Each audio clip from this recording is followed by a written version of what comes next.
Olá, família! Sejam todos bem-vindos ao estudo diário das Escrituras. Nós estamos estudando Doutrina e Convênio, seção 107, tá bom? Que fala bastante aqui sobre o sacerdócio, sobre como funciona, né, a organização da igreja, tá bom? Então vamos lá para o estudo de hoje. Hoje eu vou compartilhar com vocês aqui Doutrina e Convênio 107, do versículo 39 em diante aqui. Vai falar sobre a ordem, né, do sacerdócio, né, sendo recebida de pai para filho ali, tá bom? Como se fosse a linhagem, né, do sacerdócio, passando de um para o outro, tá bom? Então vamos lá. Começar aqui no versículo 39, que diz assim: é dever dos 12 em todos os grandes ramos da igreja ordenar ministros evangélicos conforme lhe for designado por revelação. Então está falando que faz parte do coro dos 12 apóstolos, tá bom? Designar os líderes nos ramos, nas alas. Os líderes que são chamados ali, por exemplo, que precisa ser por meio de revelação do coro dos 12, seria, por exemplo, o bispo. Todo bispo, né, o nome vai lá para o coro dos apóstolos e eles oram e sente se essa pessoa deve ser o bispo, tá bom? Vai a estaca, né, preenche a informação, né, desse homem, vai lá para eles analisam, oram, buscam ao Senhor, e se não é o momento, não é que a pessoa não seja digna, se não é o momento agora, aí o nome volta e é dito, não é esse, né? Tudo isso, né, não passa para a pessoa que está sendo chamado, não está nem sabendo, né, que o nome foi lá para os apóstolos, tá bom? Então veja que o chamado, até um chamado de bispo ou de presidente da estaca, também passa pelo coro dos 12, colocando aqui, né, essa escritura aqui nos dias de hoje. Continuando aqui, versículo 40 em diante, vai falar então do sacerdócio, a linhagem do sacerdócio passando de pai para filhos, e tem alguns comentários aqui. Primeiro, no versículo 40 diz assim, ó: confirmou-se que a ordem desse sacerdócio para ser transmitida de pai para filho e pertence por direito à descendência literal da semente escolhida, a quem foram feitas as promessas. Então fala que é o direito que vai passar de pai para filho, mas pela semente escolhida, ou seja, aquela nação que foi prometida, tá bom? Então quem é a semente escolhida, tá bom? Nós temos ali desde o começo, né? Teve a questão de Adão e Eva, aí veio os filhos, e aí teve uma semente que procurou guardar o culto a Deus, procurou guardar o evangelho, fazer o que era certo, a gente lendo em Gênesis. Mas teve uma outra semente que se desviou, não quiseram honrar a Deus, buscar a Deus, né? Um deles foi Caim, né? Caim vai e mata Abel. Então tem a descendência de Caim e a descendência, né, dos outros que seguiram, né? Não de Abel, né? Abel ele morreu, mas dos outros que seguiram. Por exemplo, aqui vai falar de um dos que receberam o sacerdócio, Sete, que era filho de Adão, né? Filho de Adão, e esses eram os filhos de Deus, falando lá em Gênesis, né?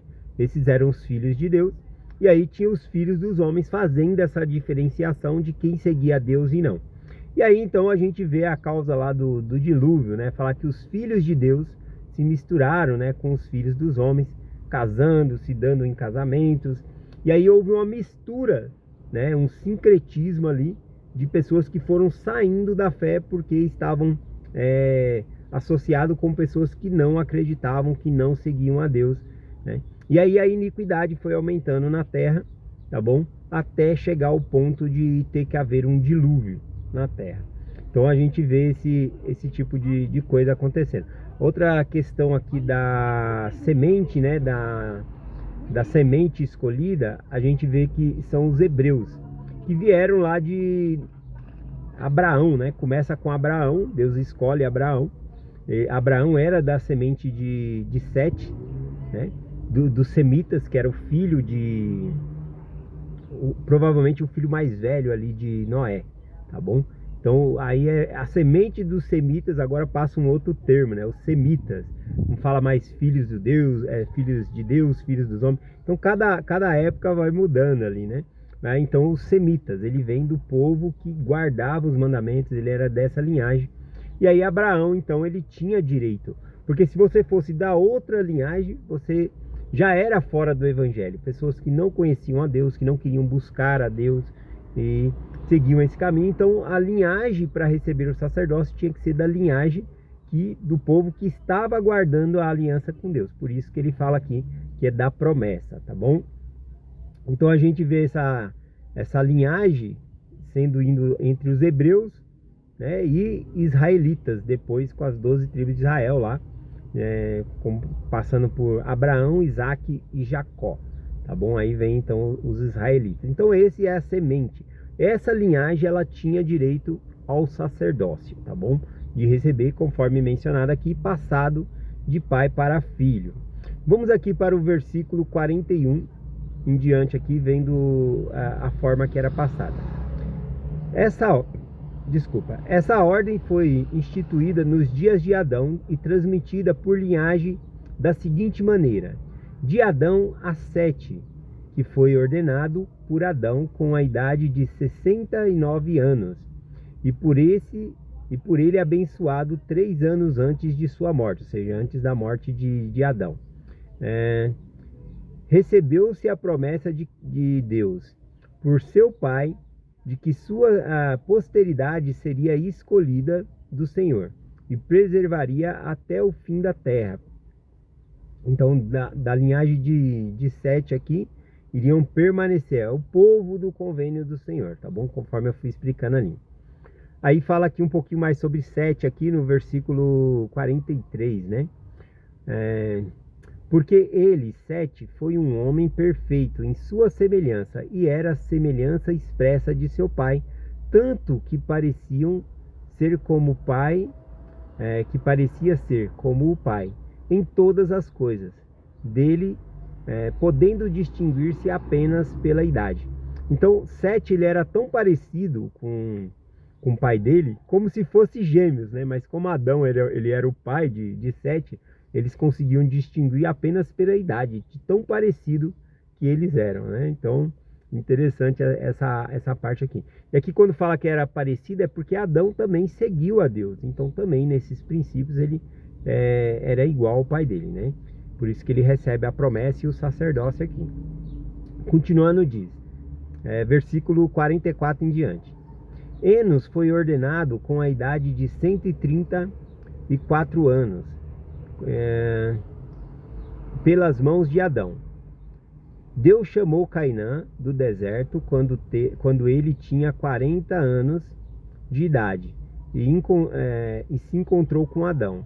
E quando viajava para Sedolamique, Cainã tinha 87 anos de idade quando recebeu a sua ordenação. Então ele também foi ordenado ao sacerdócio aqui. E aqui fala no 46. Malaalel tinha 496 anos e 7 dias de idade quando foi ordenado pela mão de Adão, que também o abençoou. Jared tinha 200 anos quando foi ordenado pela mão de Adão, e também abençoou. Enoque tinha 25 anos quando foi ordenado pela mão de Adão, e tinha 65 anos quando Adão o abençoou. Ele viu o Senhor e andou com ele, e estava diante de sua face continuamente. Andou com Deus 365 anos, tendo 430 anos quando foi transladado. Então aqui fala também de Enoque, né? Que ele foi transladado, ele andou com Deus. Esse é um termo, né? De que quando a gente está guardando os mandamentos, fazendo o que é certo, andou com Deus. Pode ser literal também, né? Assim como Deus andou com Adão e Eva no jardim, ele pode ter andado também com Enoque, né? Porque ele se tornou um homem muito justo mesmo, tá bom? Vamos lá aqui então, versículo 50 em diante, né? Matusalém tinha 100 anos quando foi ordenado pela mão de Adão. Lameque tinha 32 anos quando foi ordenado pela mão de Sete. E Noé tinha 10 anos quando foi ordenado pelas mãos de Matusalém. Matusalém é o profeta mais velho na Bíblia, né? Viveu 969 anos, né? Então, naquela época vivia-se bastante aqui. Ó, entre esses aqui, só para encurtar aqui, até Abraão vai receber também o sacerdócio. Só que Abraão, ele não, aqui quebra um pouco o protocolo, né? Porque Abraão não vai receber do pai dele, tá bom? Então era por linhagem, era o primeiro filho que nascesse que tinha direito ao sacerdócio ali, tá bom? A ser ordenado ao sacerdócio. Então era o filho primogênito, não era todos os filhos que recebia, tá bom? E Abraão, ele tinha que receber porque ele era o primogênito, mas o pai dele, Terá, ele se afastou do evangelho, né? Ele tinha uma loja, né? Aqui eu já estou contando uma tradição dos judeus, né? Eu vou deixar na descrição aqui uma tradição dos judeus que conta que Terá, que era pai de Abraão, ele era idólatra. E ele tinha como se fosse uma empresa, né? Uma loja de fabricar ídolos, né? De madeira, de barro, de cerâmica, do que ele conseguisse ali, ele fazia ídolos. E ele vendia, tá bom? E ele vendia esses ídolos. E como o pai dele, né? O pai de Abraão, então, Terá, ele se afastou do evangelho, ele não tinha como passar o sacerdócio para ele. E ele queria ter o sacerdócio, tá bom? Mas o pai dele, vamos colocar assim, ele se afastou mesmo. E aí tem a história aí na Midaste, né, dos judeus, né, falando um pouco sobre Abraão, sobre esse episódio, né, que um dia Terá, ele falou pro filho dele: toma conta aí da loja, que eu volto, eu vou sair e já volto. E aí Abraão ficou lá cuidando. Aí ele pegou um cajado, né, de madeira ali, e ele sentou o pau ali nas estátuas, né, quebrou tudo. Ele só não quebrou uma que era mais grande, né, a maior. Aí ele pegou o cajado e colocou perto lá da que era maior. E aí quando o pai dele voltou, ele quis saber o que aconteceu ali, porque os ídolos estavam tudo quebrado. E aí Abraão pega e fala para ele: houve uma briga aqui entre os deuses, né? Entre esses deuses, esses ídolos. E aquele maior ali pegou aquele pau e quebrou todos os outros. E nessa hora Terá, ele ficou bravo, né? Porque ele falou assim: você está mentindo, porque aquilo não tem vida. Como que aquilo vai pegar um pedaço de pau e quebrar todos os outros ídolos? Aí então Abraão pega e fala para o pai dele: pois é isso mesmo, como que você está adorando algo que não se mexe, que não tem vida, aquilo não é nada. Ele ficou muito bravo com isso, né? Inclusive no livro de Pérola de Grande Valor, fala que Abraão, né, que o pai de Abraão tentou sacrificar Abraão, mas que foi salvo, né, por um anjo de Deus ali, o poder de Deus salvou. Aqui na história, né, dos judeus, compartilha, né, que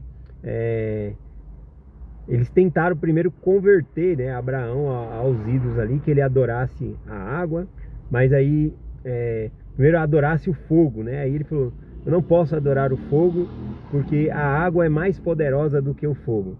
E aí então eles levavam para algum deus da água, e ele falou: não posso adorar a água porque esse outro deus é mais poderoso. E aí não tinha nada que era mais poderoso, né? Algo que era poderoso absoluto, a não ser Deus mesmo, né? Até que decidiram sacrificar Abraão, né? Fazer sacrifício com ele, mas Deus não permitiu, tá bom? Então eu só queria compartilhar da mensagem de hoje, ficar mais esclarecida essa parte, né? Voltando para a mensagem em si, que o sacerdócio, ele é passado pela autoridade, por mãos, tá bom? Eu vou ler só um versículo aqui. Eu acabei me desatentando aqui, acabou fechando o meu aplicativo aqui. Aqui, ó, vou ler Hebreus capítulo 5, versículo 4 e o versículo 5, que diz assim, ó: Ninguém toma para si essa honra, senão o que é chamado por Deus como Arão. Está falando também do sacerdócio. Está falando que ninguém pode tomar para si essa honra do que é chamado como Arão, né? Ou seja, ninguém pode falar, eu tenho o sacerdócio, eu ganhei por si mesmo. Porque só pode ser passado por quem já tem. Então, Moisés, ele tinha o sacerdócio. Então, ele passou para Abraão. Para Abraão não, desculpa. Passou para Arão, o irmão dele. Então, aqui está falando que essa é a maneira. Que ninguém vai tomar para si o sacerdócio, senão como Abraão, como Adão. Olha eu. Arão, né? Eu vou ler de novo aqui, ó. Ninguém tome para si essa honra, ou seja, de receber o sacerdócio, senão o que é chamado por Deus como Arão. Então, quando Arão ele foi ser chamado, Moisés apresentou ele no meio da congregação, que foi Deus que falou, ó, ele vai receber o sacerdócio, mas vai ser assim, chama diante de toda a congregação, vai impor as mãos sobre ele e ele vai ter a autoridade do sacerdócio. Por isso que é chamado sacerdócio arônico, né? E aqui também diz, né, em Hebreus 5, versículo 5:5, diz assim: assim também Cristo não se glorificou a si mesmo para se fazer sumo sacerdote, mas aquele que lhe disse, tu és meu filho, hoje te gerei. No caso de Cristo também, né, ele já nasce com esse sacerdócio. A gente tem que lembrar que Cristo, ele é o unigênito do Pai. Então, aquele que o gerou, já gerou ele com esse sacerdócio, porque ele já tinha esse sacerdócio antes de nascer. Com esse poder, ele criou a terra e todas as coisas, tá bom? Então, Cristo, ele é unigênito. Ele recebeu do Pai dele e ele nasceu da linhagem. É o único ser aqui na terra, por isso que fala unigênito, que nasceu somente de uma mãe mortal, e o Pai, então, ele é um Deus, né? O Pai celestial, tá bom? Então essa é a explicação do sacerdócio, né? Normalmente os homens na igreja, eles têm uma linhagem do sacerdócio, né? Por exemplo, eu recebi do Fernando, né? Que era o meu bispo, e o bispo, o Fernando recebeu de outra pessoa. E aí ele tem a linhagem dele, aí eu sei de quem eu fui recebendo, né, o sacerdócio, até chegar em Pedro, Tiago e João, que receberam lá pelas mãos de Jesus Cristo. Então, essa é a linha do sacerdócio. Então, só pode ter quem recebeu por quem tem, tá bom? Tem toda uma preparação aí para se receber o sacerdócio, né? Então não é bagunçado, não é ler a Bíblia do começo ao fim que a pessoa vai ter o sacerdócio, a autoridade para fazer batismo, né? Então é isso, é igual uma chave, né? O sacerdócio, ele é como se fosse uma chave. No mundo tem várias chaves, né? Mas só uma chave vai abrir aquela porta especificamente. Então tem muita gente no mundo batizando, mas só uma chave, que é a do sacerdócio, que realmente abre a porta para o batismo, tá bom? Então é essa mensagem que nós compartilhamos, em nome de Jesus Cristo, amém. Até amanhã.